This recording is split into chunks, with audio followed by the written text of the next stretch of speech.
Bonjour, dernier épisode de ces aventures en pays Maya. Maya et un peu plus, on va dire au Mexique.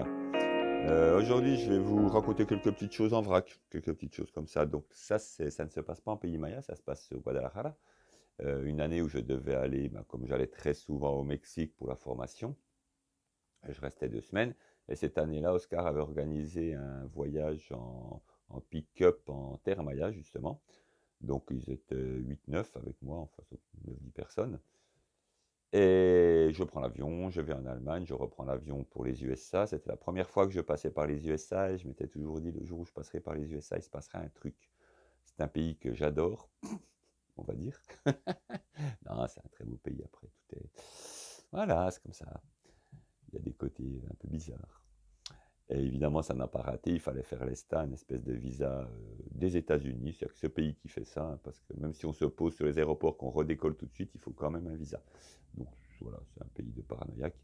Et ce jour-là, je n'étais pas au courant, je n'avais pas vu, c'était la première fois que j'y passais, je n'avais pas l'ESTA. Donc, ils m'ont dit d'aller le faire sur un ordi rapidement, j'avais encore 1 heure et demie avant le décollage. Et l'ordi n'a jamais voulu bien marcher, etc. J'ai pas réussi, j'ai fini par rater l'avion. Donc je l'ai refait, je suis allé voir, ils m'ont trouvé une autre solution, je suis passé par Chicago, j'ai pu le refaire, je suis resté 10 heures à l'aéroport. Bref, quand je suis arrivé au Mexique, j'avais une vingtaine d'heures de retard et ils avaient dû partir puisqu'il y avait tout un groupe, donc ils étaient prêts, ils ne pouvaient pas rester. Donc ils étaient partis. J'ai pris donc un vol interne sur Veracruz et puis une ville à côté, donc, où j'ai fini en bus pour les retrouver. À l'époque, il y avait moins de téléphones portables, j'avais pas d'internet, donc c'était un peu aléatoire. Sa femme m'avait donné son numéro de téléphone, mais je pouvais pas trop téléphoner. Bref, je suis arrivé dans cette ville qui est la ville des sorciers, qui est bien connue pour ça. Et évidemment, impossible de savoir où ils étaient. Le téléphone venait de tomber en panne de batterie, donc plus possible d'appeler. Ils m'avaient donné rendez-vous à un lieu, je demandais à toutes les personnes, personne ne connaissait ce lieu. Il commençait à pleuvoir, ce qui n'est pas très fréquent au Mexique. Enfin bref, c'était la totale. Quelqu'un en mobilette m'a dit, ah, je vous emmène, je connais. Ouais, je dis non, c'est bon, j'ai trouvé, ça va aller, ça va aller. Et là, ça commençait vraiment à être compliqué. Donc j'ai dit, bon, c'est fichu, je vais pas les retrouver, je sais pas où ils sont.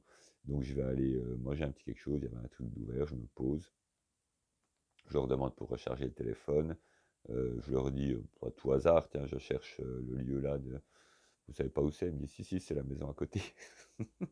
C'était la maison juste à côté. Ok, j'ai pris le temps de manger, j'y suis allé, et on s'est retrouvés. Voilà, les choses qui se font. Et on suit, on va pas quand il faut pas, on va quand il faut, et on arrive juste bien. Et en fait, c'était très bien ce retard parce que j'ai évité une quinzaine, vingtaine d'heures de pick-up sur des routes moyennes, des pistes, des trucs comme ça. Donc je suis arrivé beaucoup plus frais et dispo qu'eux qui étaient complètement fatigués. Voilà, et ça a été un très chouette voyage en Pays Maya chez Lacandon, qui était vraiment bien. Alors sur les routes, évidemment, ça peut être dangereux.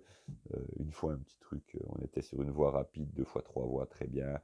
On sort et là, je vois un trou sur la route, mais un trou de 50 cm de diamètre et une profondeur telle que on met une roue dedans, on ne ressort pas, quoi. Pas prévenu, rien. Sur la voie de décélération, etc. Enfin, sur la double voie qui partait. Je me dis, ouais, c'est un peu dangereux quand même, il pourrait mettre quelque chose. Ouais, ouais. Là-bas, si vous tombez dedans, c'est que vous aviez qu'à regarder la route, quoi. Et le lendemain, on repasse, ils avaient fait quelque chose, et ça, c'est bien. Ils avaient pris une grosse barre en fer, et ils l'avaient plantée verticalement à l'entrée du trou. Elle dépassait de ça. Donc comme ça, au moins, si on voyait beaucoup mieux le trou. Et puis si vraiment on voyait pas, bon, on s'encastrait dans la barre en fer, c'est bien aussi. Donc voilà, ils ont fait quelque chose, réparation à la mexicaine. C'est un peu l'esprit du pays. Une autre fois, pareil, c'était dans un bus, j'étais dans un bus, puis il y a quand même donc les bus dont j'ai parlé avant, hein, les bus personnalisés. Il y en a quand même pas mal qui ont des accès handicapés. Là-dessus, ils ont beaucoup de choses, donc des plateformes handicapées. Donc il y avait un gars en fauteuil roulant, il l'a sorti, il a rentré le fauteuil, il a démarré, il a fait 10 mètres, et en fait, il s'est rendu compte qu'il n'avait pas fermé les portes. Et comme il était passé un peu près d'un poteau, ça a fait crac un grand coup. Personne n'a réagi. Apparemment, c'est normal, tout va bien. Donc le gars a commencé à dire, ah, il est sorti, il a regardé, il a commencé à essayer de remettre la porte en brinque-ballant le tout. Enfin, c'était une catastrophe, évidemment, ça se remettait pas, ça voulait pas faire. Donc voilà, il a vu un policier qui passait, il lui a demandé un truc, le policier a sorti une espèce de clé à molette de son sac, Normal, les policiers se baladent toujours avec des clés à molette, on ne sait jamais, au Mexique ça peut servir. Et il a tapé des grands coups dessus, bam, bam, bam. Et ça a fini par se refermer tant bien que mal, la porte ne joignait absolument pas, mais c'est pas grave, là-bas il fait toujours au moins 25 degrés, donc pas de souci. Ça fermait à peu près, hop, on a redémarré, on est reparti, personne n'a rien dit. Tout le long, il n'y a pas eu de réaction, pas de... Une autre fois, on était tombé en panne, pareil, à 1 kilomètre de l'arrivée, le bus en panne, ouais, bah voilà. Personne ne... C'est pas qu'ils réagissent pas, c'est que, ok, c'est comme ça. Donc on a attendu, machin, j'ai demandé si ça allait être réparé, il m'a dit oui, quelqu'un va venir. Puis au Mexique, quand on dit quelqu'un va venir, oula. Donc au bout d'un moment, j'ai pris mon sac, j'ai fini à pied comme d'autres personnes. Voilà, c'est les trajets au Mexique, les petites choses qui se passent comme ça, les totales imprévues. Et on apprend cette fluidité, justement, on laisse aller. On laisse aller, on laisse aller. Et puis ça se passe bien, les choses se passent bien. Enfin, elles se passent comme elles doivent se passer. C'est tranquille. Une fois qu'on mangeait avec Oscar, il avait des étagères en verre avec des choses à vendre dessus dans son Temascal. On était en train de manger, on était plusieurs, 4, 5. Et à un moment donné, on entend bling, un grand bruit. C'était une étagère qui était tombée au sol. Personne n'a même pas tourné la tête. On a continué à manger, discuter. De toute façon, tourner la tête, dire quoi que ce soit n'aurait rien changé. C'était tombé, et puis ça n'allait pas ramasser les morceaux tout seul. Puis ils n'allaient en général pas se sauver, les morceaux de verre et puis les objets ne se sauvent pas. Donc on a fini de manger tranquille, quand on a fini, on a été balayé, ramassé, et puis voilà. Il ne s'est rien passé. En fait, il ne se passe rien, tranquille. Et, et tout ça, en l'appliquant à ici, eh ben, on se rend compte qu'en fait, ça va.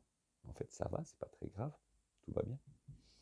Donc voilà, c'est l'esprit du Mexique. C'est un peu ce que j'ai essayé de vous retransmettre au cours de ces quelques épisodes. J'espère que ça vous a plu. Et si vous souhaitez les vivre en direct, prochain voyage, cette fois-ci, alors il y a toujours le 25 octobre 2023, mais là on va bientôt démarrer, mais vous pouvez toujours venir. Prenez un billet et venez. Sinon, février.